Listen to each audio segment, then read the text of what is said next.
Salut à tous et bienvenue aux Observateurs.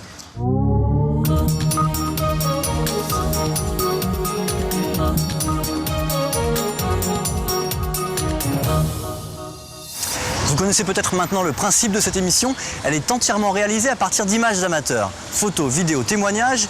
Tout ce que vous allez voir nous vient de nos observateurs aux quatre coins du monde, mais tout a été vérifié par des journalistes ici, à Paris. Au Liban, les domestiques, les femmes de ménage viennent le plus souvent d'Afrique de l'Ouest ou d'Asie. Notre premier observateur va nous montrer que ces pauvres femmes sont victimes de discrimination au quotidien. On commence le voyage à Beyrouth, au Liban, avec Ali Fakri, militant contre le racisme. Ce qu'on a fait, on a préparé une équipe avec des activistes, avec une autre collègue, et puis avec une activiste malgache. Et puis on est parti aux piscines, on avait une caméra cachée. Dès qu'on est rentré, il nous a demandé c'est qui. On a dit c'est la fille qui nous aide à la maison. Nous, on savait qu'il allait dire non. Mais nous, on voulait filmer ça, le mettre en scène. مرحبا. في مجال فوت ثلاثة.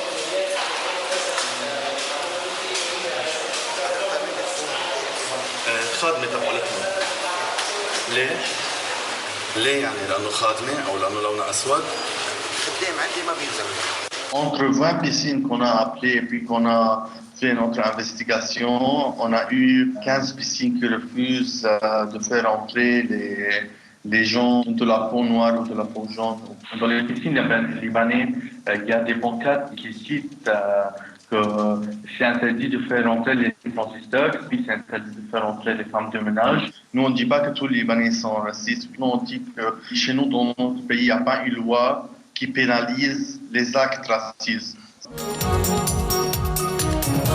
Le Royaume-Uni représente à peu près 1% de la population mondiale et pourtant ce pays concentre 20% des caméras de surveillance sur son territoire. En général, c'est pour combattre la petite délinquance, mais pas toujours. C'est ce que va nous expliquer notre deuxième observateur.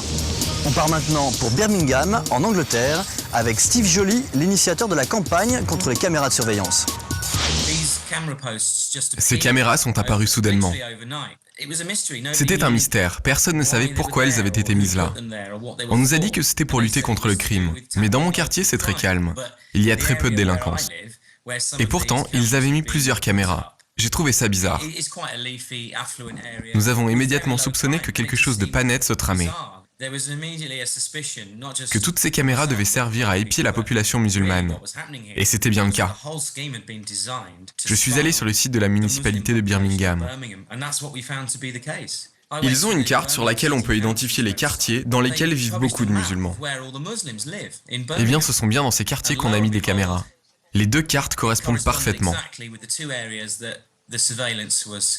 J'ai monté un groupe sur Facebook pour faire parler de ce problème. Et j'ai également écrit et fait du lobbying auprès des différents conseillers municipaux. La police a finalement promis qu'elle allait enlever ces caméras. Et ils les ont déjà recouvertes. Ils ont expliqué à la population qu'ils ne voulaient pas les espionner et qu'ils allaient organiser un référendum local. Les pluies diluviennes qui ont frappé le Pakistan la semaine dernière ont fait plus de 1000 morts et laissé près de 3 millions de personnes sans abri. Notre observateur s'est rendu sur place et ce qu'il a vu le marquera pour le reste de ses jours. On finit le voyage à Nowshera au Pakistan avec Tahir Mian. J'ai vu une situation absolument catastrophique. Une partie entière de la ville est complètement sous les eaux. Des murs se sont effondrés et des toits aussi. L'eau est montée très rapidement. Les gens ont tout abandonné. Ils n'ont emporté que quelques vêtements sur leur tête. Ils étaient en état de choc. J'ai profité d'une accalmie pour me rendre sur place. La pluie avait provisoirement cessé. Les gens essayaient de fuir la zone inondée. J'admire la façon dont l'armée a répondu au désastre et comment le gouvernement a réagi. Mais je pense tout de même que ce désastre aurait pu être évité. Ils savaient que l'eau arrivait de plus haut dans la vallée. Des gens les ont alertés. Je pense que le gouvernement aurait dû évacuer les habitants de la ville. Voilà, c'est fini pour cette semaine, mais je vous attends maintenant sur notre site. Alors envoyez-moi vos photos, vos vidéos, vos témoignages et devenez vous aussi des observateurs de France 24.